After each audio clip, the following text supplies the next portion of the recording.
ఈ వాక్యాన్ని వీక్షిస్తున్న సహోదరి సహోదరులందరికీ క్రీస్తు పేరట వందనములు. ఈరోజు వాక్యం ద్వారా దేవుడు మనతో చెప్తున్న మాట: మహోన్నతుడా, నేను నిన్ను గూర్చి సంతోషించి హర్షించుచున్నాను, నీ నామమును కీర్తించెదను. కీర్తనల గ్రంథము 9వ అధ్యాయం 2వ వచనము.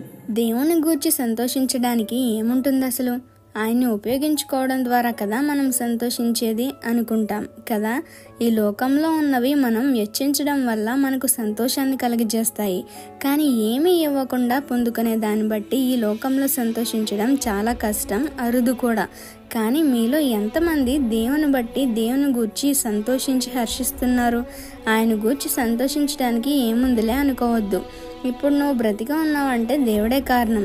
నీ ఆరోగ్యం, నీకున్న స్థితి, సంపద, కుటుంబంలో సమాధానం, ప్రేమ, ఐక్యత ఉన్నాయి. దానికి దేవుడే కారణం. నువ్వంటే ఎంత ఇష్టం ఉంటే దేవుడు నీ కోసం ఇవన్నీ చేస్తాడు. ఒకసారి ఆలోచించు.